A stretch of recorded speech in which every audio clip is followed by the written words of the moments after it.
China faces new COVID surge. Doctor warns of explosive outbreak by July. The COVID outbreak in China continues to spread.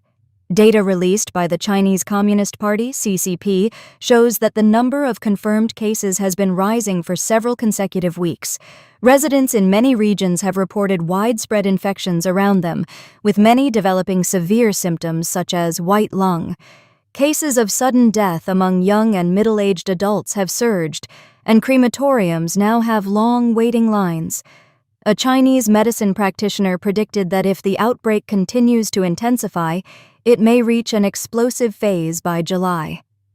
In mid-June, Mr. Wang, a staff member at a hospital in Hefei, Anhui Province, told a new Tang Dynasty reporter that people around him were generally infected, and many children at schools had also contracted the virus in groups, with several cases developing into severe white lung symptoms. Mr. Wang, from a hospital in Hefei, Anhui, major hospitals are overwhelmed and many patients have passed away suddenly. It's been like this for years. The deaths are not publicly reported. Sometimes hospitals can't even find available beds. I know several people who have passed away around here. Some were young, in their 20s or 30s, seemingly healthy, and some even collapsed and passed away while walking down the street. You have to queue at the crematorium.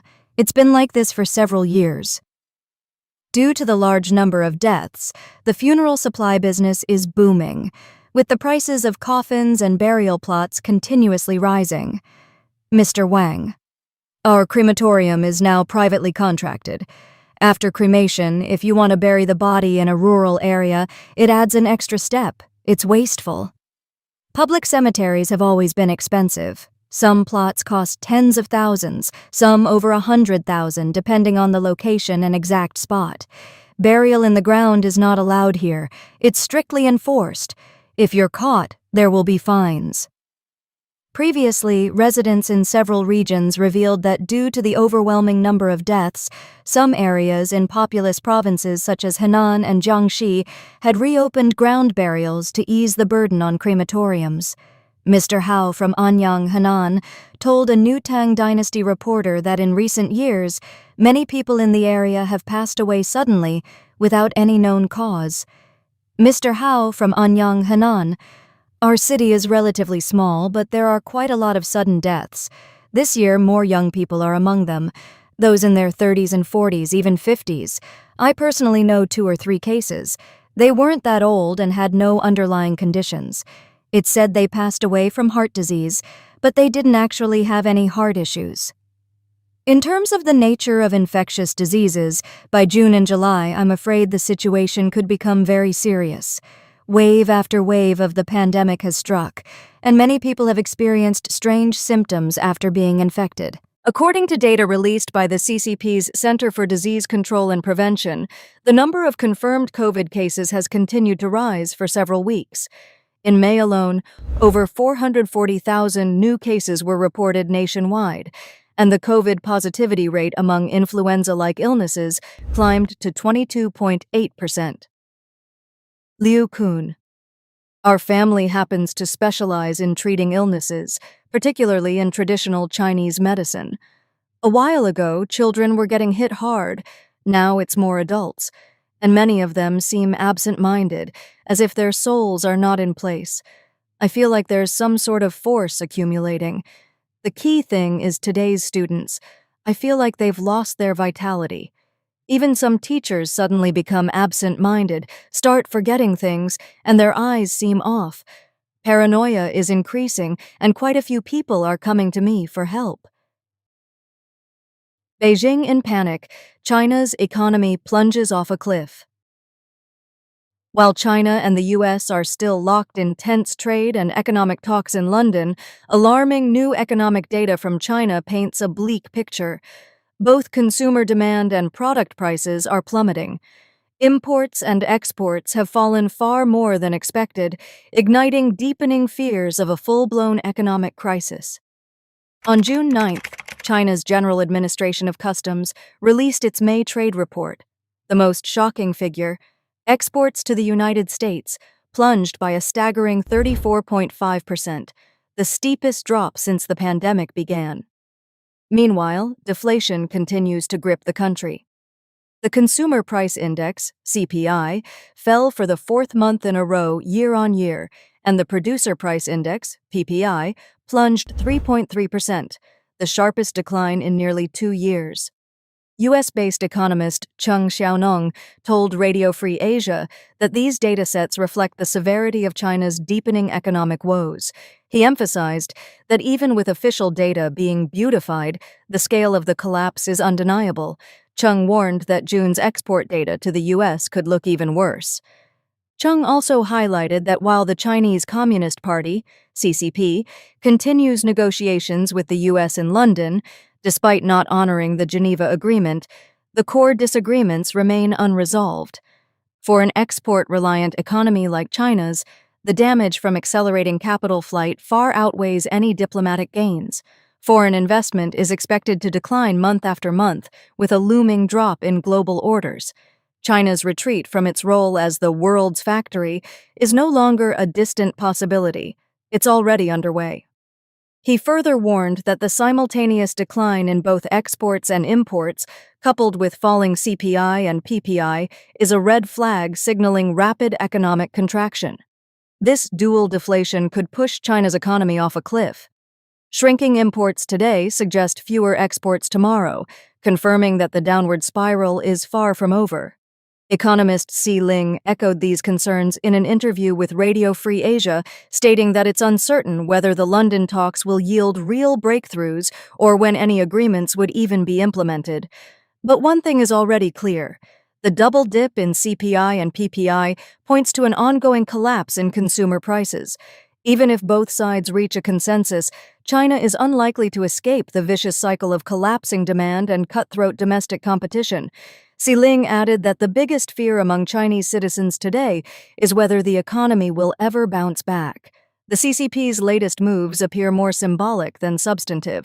Without a bold, large-scale fiscal stimulus to revive consumption and restore public confidence, the regime will find it nearly impossible to truly ease people's anxieties and suffering. On June 24th, Rongjiang County, Guizhou, was hit by floods again, and the river water level soared. The village super competition venue was submerged, and the largest shopping mall in Rongjiang was already filled with floodwaters. A large area of Rongjiang County was flooded, and the flood was out of control.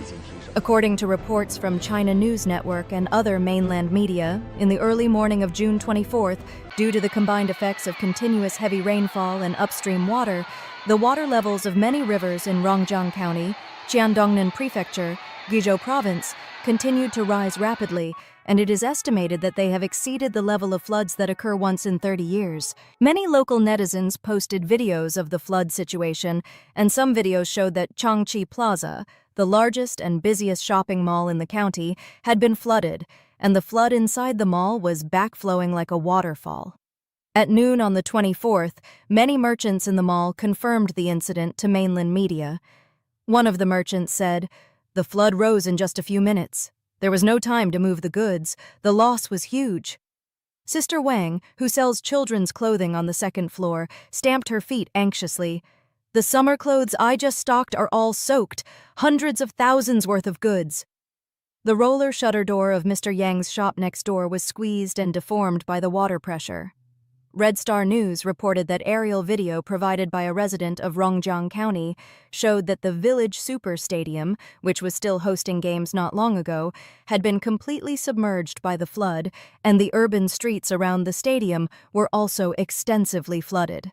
Some residents paddled plastic basins to rescue people in the community, and the plastic basins were about to reach the second-floor balcony. "I am almost 60 years old this year. I haven't seen such a big flood for many years. I hope this flood can recede soon," said Mr. Yang, a Rongjiang resident. Video shot by local residents showed that the 1263-kilometer section of the Xiaorong Expressway was flooded like a river, and a large number of local streets were also underwater, with some cars washed away by the current. Some netizens said that their 4-year-old son and grandfather had gone to Rongjiang to visit relatives and were trapped upstairs. Fortunately, they were on the 10th floor, and the flood had now reached the 3rd floor. Due to the flood, local electricity and communications were all interrupted, and the school issued a notice to suspend classes. At noon on the 24th, a villager from a village around Rongjiang County told the Jiaoxiang Morning News that most areas of the city were flooded. According to what he saw, the water rose rapidly from about 3 a.m. to more than 9 a.m. on the 24th. It was out of control. Another resident living in the county said that they lived in a relatively low-lying area, and the water had flooded the 4th floor. They stayed up all night and moved to a higher place. The resident said that there was no rain in the county now, and the water came from upstream. The county is now in a state of water and power outages.